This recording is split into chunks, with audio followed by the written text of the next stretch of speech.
Review of అన్వేషిప్పన్ ఖండితం February 9th మలయాళంలో theatrical release అయ్యి all over positive response అందుకున్న ఈ మూవీని రీసెంట్గా తెలుగు డబ్ చేసి త్రూ నెట్ఫ్లిక్స్ ఓటీటీలో రిలీజ్ చేశారు. అండ్ ఆఫ్టర్ వాచింగ్ దిస్ నా ఎక్స్పీరియన్స్ చెప్పాలంటే నచ్చింది నాకు. మ్యాక్సిమం ప్రతి మూవీలో ఒకటే కేసుని ఇన్వెస్టిగేట్ చేసి కల్ప్రిట్ని పట్టుకొని కంక్లూడ్ చేస్తారు. బట్ ఈ మూవీలో అలా కాదు. ఫస్ట్ హాఫ్ అంతా ఒక కేసుని డీల్ చేస్తే సెకండ్ హాఫ్ వేరే కేసుని ఇన్వెస్టిగేట్ చేస్తారు. దానివల్ల ఒకటే పిక్చర్లో 2 సినిమాలు చూసిన ఫీలింగ్ వచ్చింది. అండ్ ప్రెమైజ్ వచ్చి కొట్టాయంలో లవ్లీ అనే అమ్మాయి మిస్ అవుతుంది.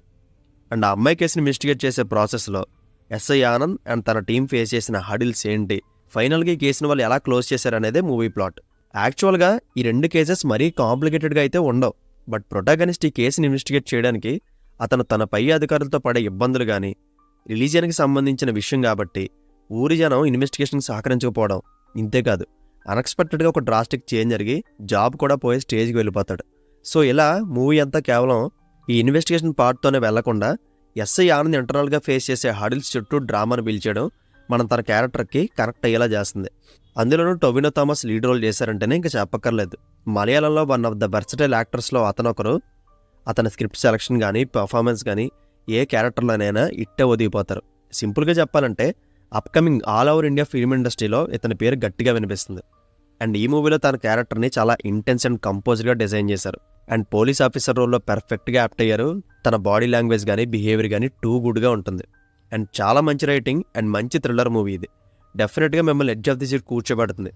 అలానే high moments, mass elements, goosebumps ఇచ్చే స్టఫ్ కానీ ఏమీ లేకుండా ఇన్వెస్టిగేషన్ మొత్తం start to end realistic police ప్రొసీజర్తో నేరేట్ చేశారు. అండ్ వాళ్ళకి దొరికిన క్లూస్తో ఈ కేసుని ఎలా ఇన్వెస్టిగేట్ చేస్తారో ఆ ఎంటైర్ సీక్వెన్స్ని కళ్ళకు కట్టినట్టు చూపెడతారు. అండ్ ఈచ్ కేసులో చాలా టర్న్ ఓవర్స్ ఉంటాయి, ఎస్పెషల్లీ సెకండ్ హాఫ్లో. అండ్ ఏ కేసునైనా ఇన్వెస్టిగేట్ చేయడానికి ఇప్పుడంటే టెక్నికల్ సపోర్ట్ ఫుల్గా ఉంటుంది. బట్ ఇది 90s టైం పీరియడ్లో జరిగే కథ కాబట్టి టెక్నికల్గా ఎటువంటి హెల్ప్ ఉండదో, ఏదైనా తెలివితేటలతో కష్టపడి సాధించాలి, కేసు కంక్లూడ్ చేయాలి. అండ్ ఇంకా సెకండ్ కేసులో ఉండే క్లైమాక్స్ ట్విస్ట్ అయితే అసలు మీరు ఎక్స్పెక్ట్ చేయరు. అండ్ డెఫినెట్గా వర్త్ వాచ్ల మూవీ ఇది. ఒక ఇంటెన్స్ డ్రామా చూసామన్న థ్రిల్లింగ్ ఎక్స్పీరియన్స్ ఇస్తుంది. అండ్ 90s టైం పీరియడ్, అందులోని విలేజ్ బ్యాక్డ్రాప్లో జరుగుతుంది కాబట్టి వింటేజ్ వైబ్ క్రియేట్ అవుతుంది. ఇంకా నెగిటివ్ సైడ్ కూడా చెప్పాలంటే స్క్రీన్ ప్లే ఒక్కటే స్లో పేస్లో వెళ్ళడం కొంచెం డిసప్పాయింట్ చేసింది నన్ను.